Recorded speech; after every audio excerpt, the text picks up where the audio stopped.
Welcome everyone to VMblog's coverage of the VMware Explore 2022 event here in San Francisco. And today we're welcoming back an old friend, Jason Smith, the VP of Alliances and Product Marketing at Liquidware. Jason, it's great to see you again. Hey, it's great to see you as well. I know VMblog's audience is very familiar with Liquidware, but as we normally do, if you could kick things off and just give us a quick overview of the company. Sure. Well, Liquidware provides digital workspace management. And at best here, what we do is we help companies adapt. We had used this term adaptive workspace management for a while.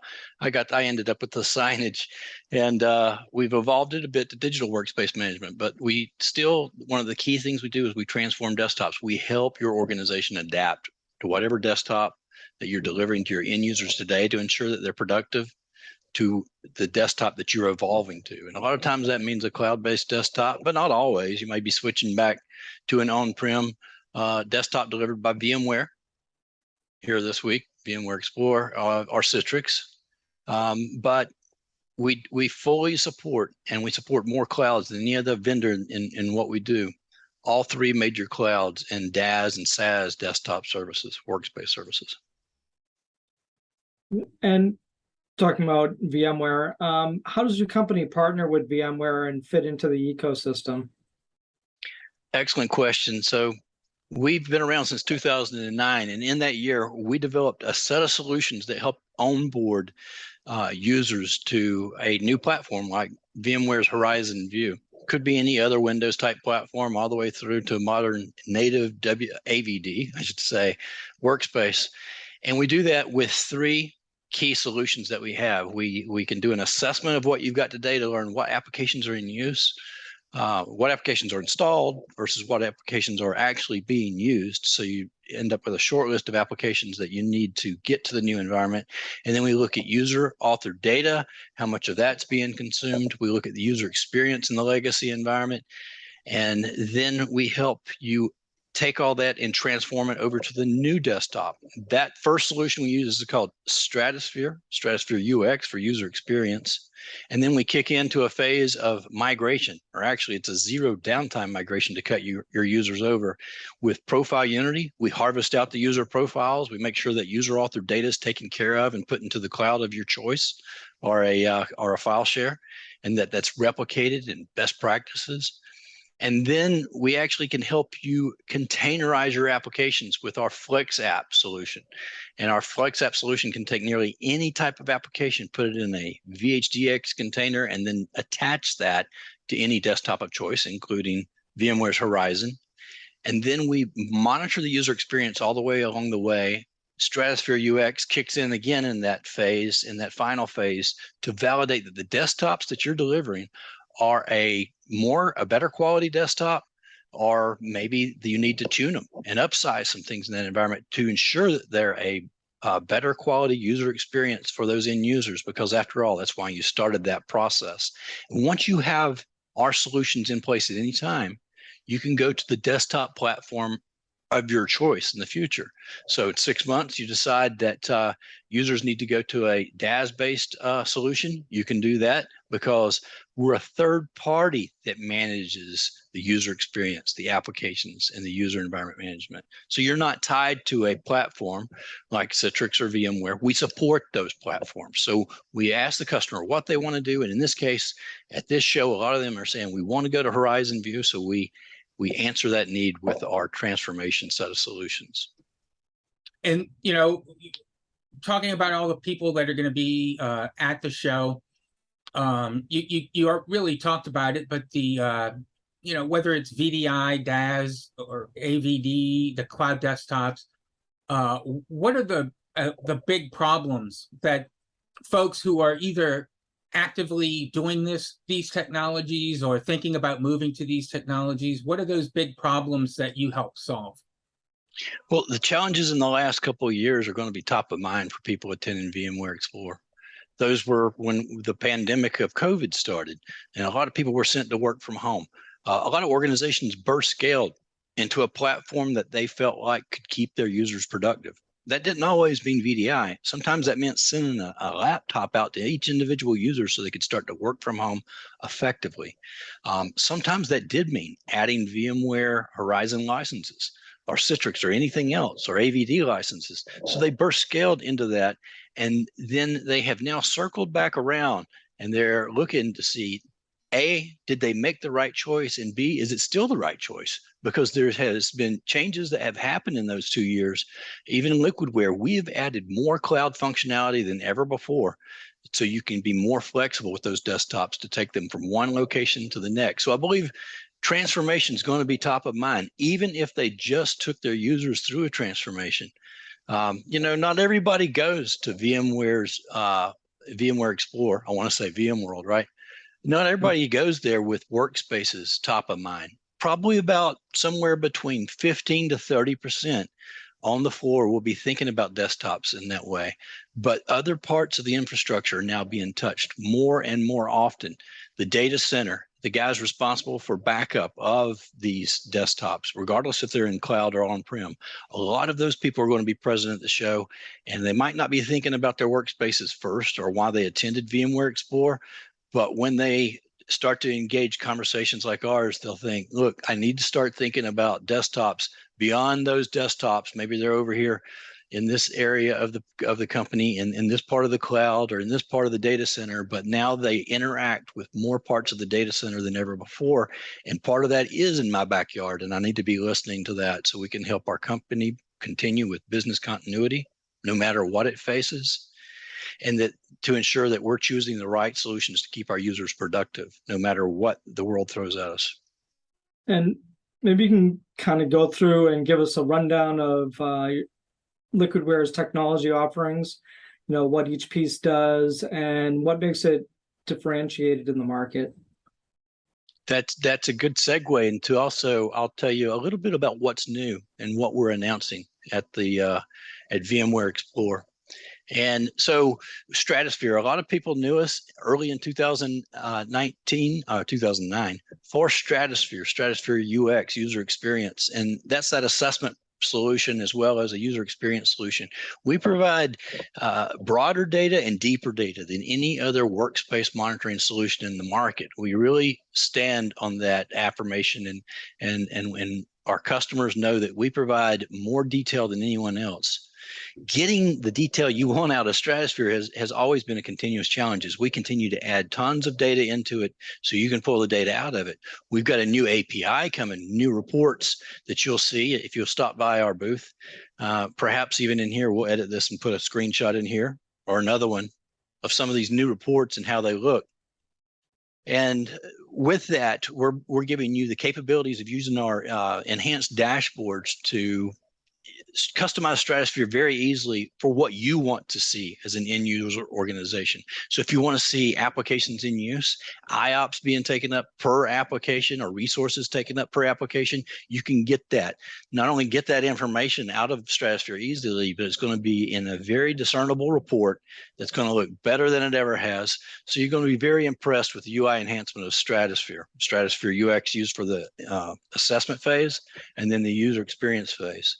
With Profile Unity, we have a brand new version coming that'll have even smoother cloud adaptation for our customers, whether you're storing your profiles in Azure, which we already support, but we're easing the steps that it takes to put in your blob storage credentials and to carry those forward, and also UI enhancements so we can refer to filters back and forth without having to go through so many screens. It's a mature product, it's a mature solution, and again, its strong point is holding your user environment data separate from your siloed VMware stack. Yeah, VMware has a similar solution in there with Environment Manager, but it's really meant for VMware in that stack.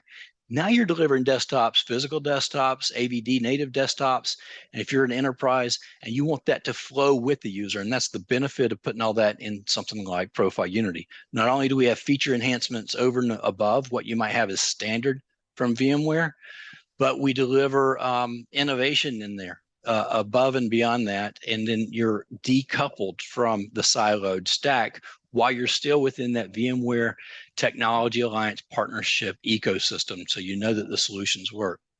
With FlexApp, there's something I'm very excited about. Now, FlexApp's that technology I talked about that can simply attach applications to any Windows workspace.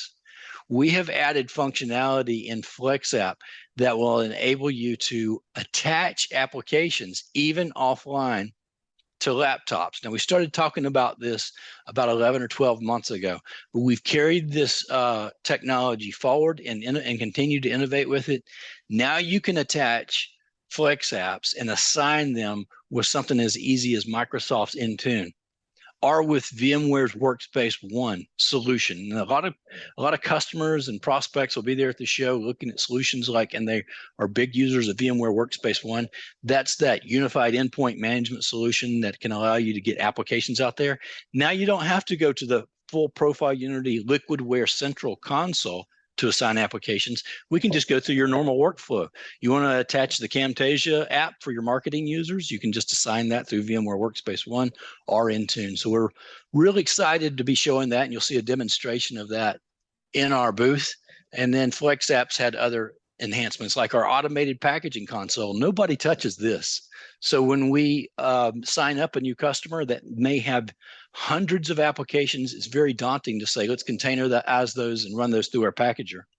All we have to do now is point our automated packager to your store of your internal storage area for your applications, and we will automatically run through those, containerize them in unique VHDXs, and they're ready to test. Say go home on a Friday, come back, and you can start testing hundreds of applications that have been transformed to a FlexApp 1 application.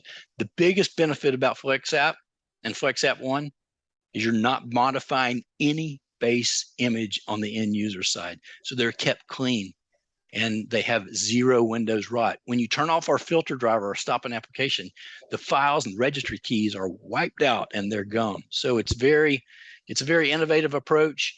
App volumes is a little bit similar in that regard, but we've got innovation in there that you won't find in app volumes from VMware.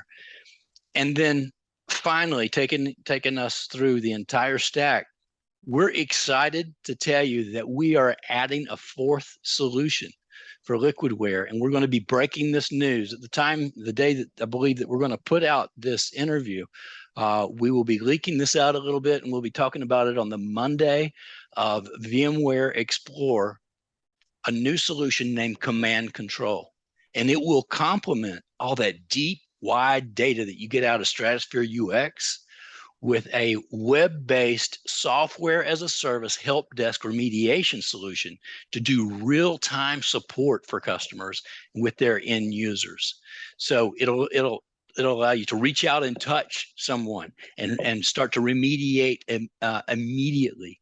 The type of information that you might be able to get on and see through Task Manager and applications running and those that are stalled or locked up, you'll be able to see this remotely in the web user interface on the admin side, and you'll be able to get your users back up and running quickly. And this supports any Windows experience, not just VMware Horizon.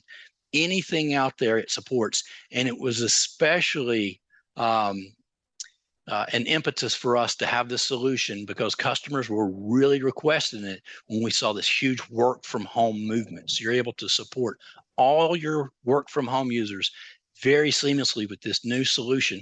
We'll put a couple of screenshots in here, I believe, when we edit this and be able to show you a couple of the screenshots. It is very exciting. You can see where users are logged in from. You can see tasks that are running, tasks that have stalled. You can stop and start them. And then if you want to take it a step further, you can remotely control that desktop with any of 3 different technologies. And the reason why we have 3 options in there is because this solution is very secure. So you choose the option of the remote control that your organization has agreed to secure. You take over that desktop, you remediate, and you get that user back up and running, sometimes literally in seconds. That's CommandCTRL. Well, it sounds like there's a lot of exciting new things coming and updates that even if you know Liquidware, it sounds like this year at VMware Explore is the time to come by and see them again.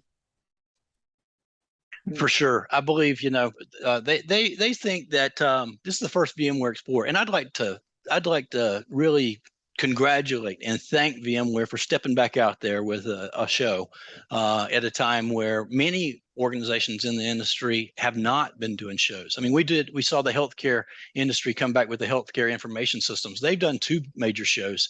VMware's coming back with this one. The contract was in San Francisco.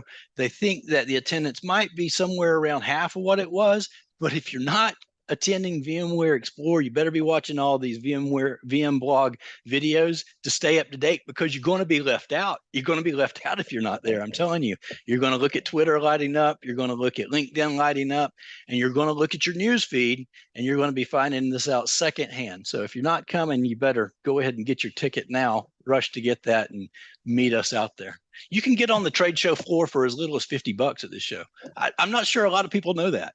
Like, if you don't want to attend the full conference and you just want to come by and see vendors like ours, just go out there to VMware's registration page for Explore and scroll down a little bit. You'll see a $50 ticket where you can get in. And it's never been like that before. So it's good, even if you want to come on short notice.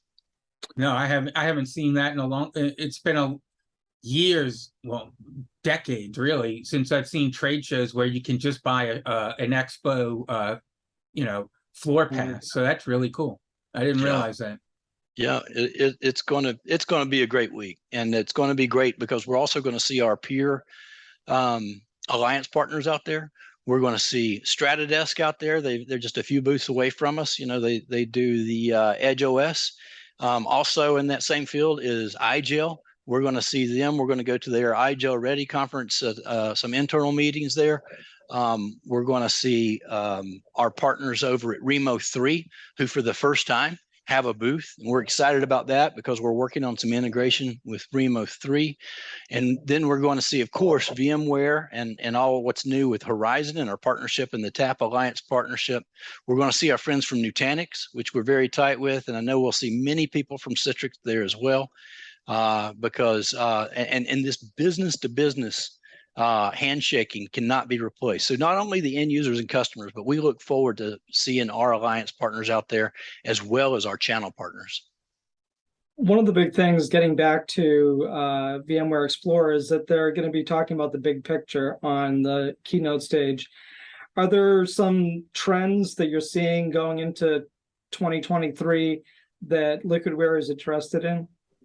Yeah, well, I think a lot of people are going to be interested to see if they say anything about the Broadcom pending acquisition, right? And I'm just laying it out there.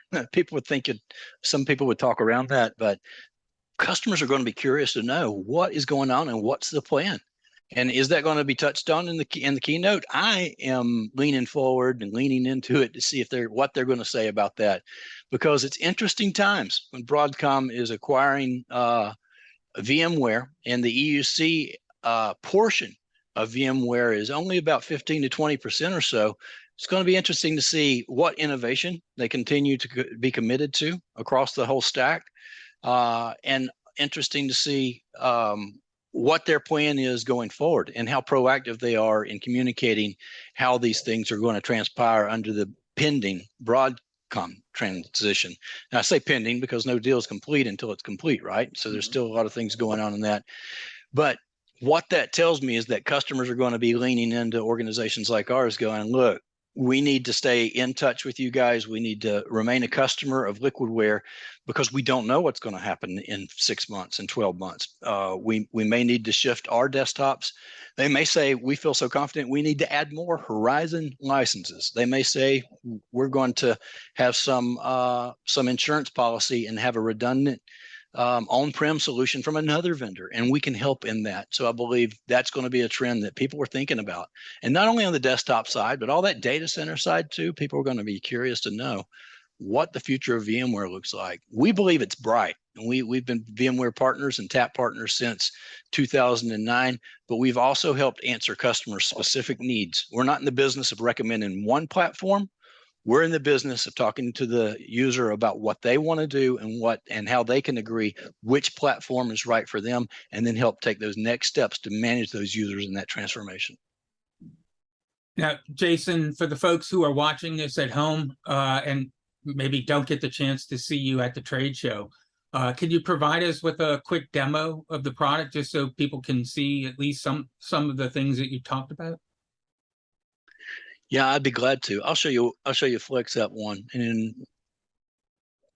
okay, and what we have here is my desktop, and then we're doing this not simulated live. We're doing the live recording of this. So you're going to see an individual hardware-based desktop, not a cloud-based desktop. This will show you the flexibility of FlexApp 1 and how it's decoupled from any other management to be able to distribute FlexApp packages, FlexApp containers by any means necessary. In this case, my system administrator has placed a few files into my OneDrive. You can see it here. Now, what does that mean? That means anywhere I log into Windows and I also log into OneDrive, these application containers follow me. Now, this is one way to deploy FlexApp 1 applications. There's other ways. As I said earlier, you can use Intune, you can use VMware Workspace 1, and you can just assign these individual executables. Now, these executables that you're looking at, they are not the installers for 3D Pinball and Adobe Creative Suite, etc. They are the container. They represent a VHDX as well as bundled up with a filter driver. One filter driver is all that's needed to get onto that endpoint to make the application start to work. Other vendors have attempted this in the past, and they did a heavy player on the endpoint. Big difference, because you don't have to have software. I could send you, Dave and Brian, I could send you any of these packages, and you could open them up on your Windows desktop in seconds. And let me show you how that works. So Camtasia is one that I use because I'm in technical marketing, right? So it's an application that I use on a daily basis. I actually use it as a FlexApp 1 container. Once I attach it, you'll see a little icon down here in the corner that I'll have Camtasia down here. And then in my start menu under TechSmith, because that's the name of the vendor and where it's put when you install it, you'll see that it's there, but it's not there yet. To open it up, if I'm an end user, I just double click on it. And when I double click, if I don't already have the little filter driver on my machine, there'll be a little flag at this point. It says, do you want to run that? And it'll say yes. It was already on this machine, and you could pre-populate that, but Camtasia wasn't there, and now it is on this machine. No, we didn't install it. We attached it, and it is attached in such a way that you could turn it off if you'd like. You saw the splash screen run there, and now that we have got it open, we'll just open it up and prove that it works just as smoothly as if it had been installed. Now I can import media. Camtasia is used to manipulate audio and visual, so it interfaces with sound drivers. It's a very complex application that you cannot just simply virtualize. The filter driver makes it look like it's natively installed and the files are in the locations they're in. Keep in mind, this is FlexApp 1, but FlexApp works the same exact way. I could do the same thing with all of these applications in here, and I'll do it with a couple, right? Creative Suite is huge, and so I'm going to open it up as well. And when I open it up, I can already see down here that I have an icon, and that's what it does, give you this extra icon. Otherwise, Creative Suite is in here now, and if you look over here in the Start menu, it'll be over here as well under Adobe Creative Suite Master Collection. And let's open up something like Photoshop. Photoshop's an absolutely huge application. We didn't install it, we attached it. And this is all offline. I could disable my internet connection and everything would be running. This is showing up as a local VHDX, and then the filter driver makes it look like it's installed. Now, what does this look like in practice? You know, I said the number one benefit about FlexApp Enterprise or FlexApp 1 is that files are not actually in the OS. So you keep the base image pristine. So imagine managing your VDI environment or your AVD environment without having to modify base images continually to get applications out there. Imagine even a laptop being able to have all your applications on there without tainting the base image. You know that files are typically put all over the system anytime you install software, and that's the case here as well. Look at Adobe. We'll look at that one because it's huge. We'll look at Photoshop. It looks like files are everywhere, right? And they are apparently everywhere. In the registry, if I opened up, they'd be all over the registry as well. Let me show you. Keep your eye on this long list of 100 or more files that are out here in this one directory, not to mention all those other directories that are in the parent one of Adobe and everything. If I go over here and I manually turn this off, and a user can do this, this is an extra feature here you wouldn't have in the native app. And I click on here and I hit stop. Watch these files. They're gone. They were never there. My base image is not tainted. I won't have Windows rot. It's a new way to deliver applications. And now you can do it with FlexApp 1 and something like VMware Workspace 1 or Intune. So that's the demo that I wanted to show you. It is a jaw-dropping moment for most people when I show that in person. Well, Jason, that was an absolutely great demo. I can't wait to see more in that product.